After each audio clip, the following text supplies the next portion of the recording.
Hey everyone, and welcome. Today, we are going to pull back the curtain on the digital world and take a look at the hidden language that powers so many of the apps and websites you use every single day. We are talking about SQL. And by the end of this, you'll get the basics of how it all works. So let's get right into it. No, seriously, think about it for a second. How does your music app just know the perfect song to play next? Or how does your social media feed figure out exactly which friends' updates you want to see first? It feels like some kind of magic, right? But it's not. It's actually a conversation. I mean, look at this list. Whether it's a music app recommending a new track, your feed showing you what your friends are up to, loading your character's progress in a game, or even just searching for the highest-grossing movies of all time, they all have one thing in common. They're all powered by the exact same fundamental process. And that is the secret sauce. All of these apps, all these websites, they are constantly talking to a database. And the language they're using to ask all their questions, to get answers, and even to make changes is called SQL. Okay, so what is SQL really? Well, it stands for Structured Query Language, and it's basically the universal standard for talking to relational databases. Think of it like the English of the data world. It doesn't matter if a system is built on MySQL, Oracle, or Microsoft Access, they all understand SQL. All right, so if we're going to have this conversation with the database, where do we even begin? Well, like any good conversation, you start by asking a question. And in the world of SQL, that means asking for some data. The absolute bedrock, the hello of SQL, is the select command, and it is incredibly simple. You literally just tell it what you want to select. Those are your columns or fields of data, and then you tell it where you want to get it from, which is just the name of the table. And check out how clean this is in the real world. We're just telling the database, select title, income from TBL movies. And boom, just like that, the database knows exactly what you mean and hands back this perfect little table with just those two columns, ignoring everything else. So simple, so powerful. Okay, so that's awesome. We can ask for data. But what happens when you ask for a list of movies and you get back, I don't know, thousands of them? It's just a giant wall of text. The next step in our conversation is learning how to be more specific, to organize the results and filter them down to exactly what we're looking for. You know, by default, a database is kinda lazy. It just throws the data at you in whatever random order it was put in. But if we add a simple order by clause, we can tell it exactly how to sort the results. We can go alphabetically or numerically, and we can do it in ascending order using ASC or descending order with DESC. And this right here shows you just how powerful that one little command is. With one tiny addition, order by income DESC, we've instantly taken a huge, messy list of movies and turned it into a perfectly ranked list of the highest grossing films. All of a sudden, that data is telling a much, much clearer story. But sorting is just one piece of the puzzle, right? I mean, think about it. If someone at a bank just needs your specific account details, why should they have to look through a list of every single customer? This quote just nails the problem.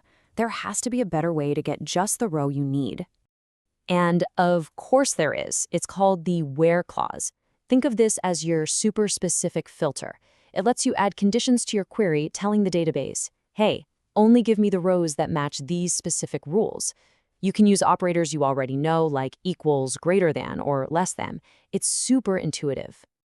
Okay, so everything we've done so far has been about looking at data that's already there.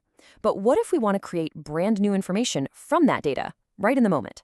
Well, now this is where our conversation gets really creative. And we do that with something called calculated fields. You can actually do math or mess with text strings right inside your select statement. And the coolest part? This is all temporary. These new columns are just generated for your specific query. You're not messing with the original data at all. It's like a sandbox where you can play around without any risk. But, you know, there's a little pro tip to making this really work. You've got to make your results easy to read. A calculation by itself might give you a column with a weird, ugly name or no name at all.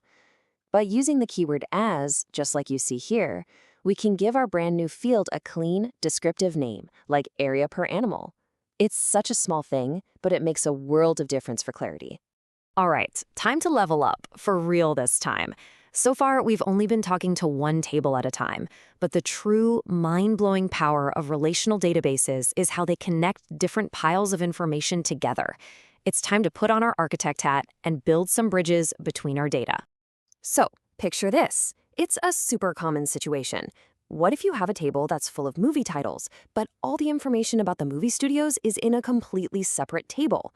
How in the world do you bring that information together to see which studio actually made which film? The answer, my friends, is the join. We can link these tables by pointing out a piece of information they both have in common, a shared key. It's like finding a mutual friend. In this case, both tables have a studio ID. So we just tell SQL to match up the rows where the studio ID is the same in both tables, and that creates our link.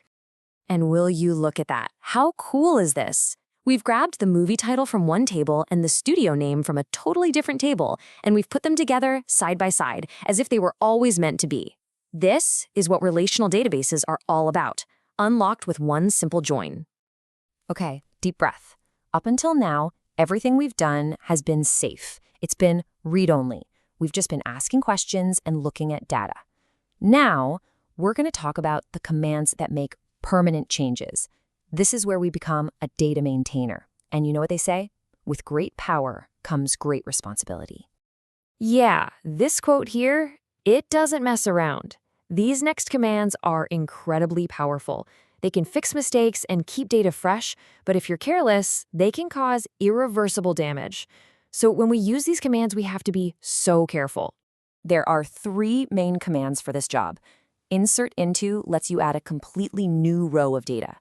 Update lets you change the values in rows that are already there. And delete, well, that one's pretty obvious. It permanently removes rows. And listen up, because this is probably the most important tip of the day. For update and delete, that where clause we learned about, it is mission critical. If you forget it, you could accidentally change or delete every single record in your table. Poof, gone. And that's the whole journey. We've gone from asking a simple question with select, to refining those questions with order by and where, to creating totally new insights with calculated fields, to building these incredible connections with joins, and finally, to taking on the responsibility of actually maintaining the data itself. So now you've got the toolkit. You have the basic vocabulary, the grammar to speak the language of data. You can ask it questions, tell it what to do, and have it build new things for you. So the only real question left is, what conversation are you going to start?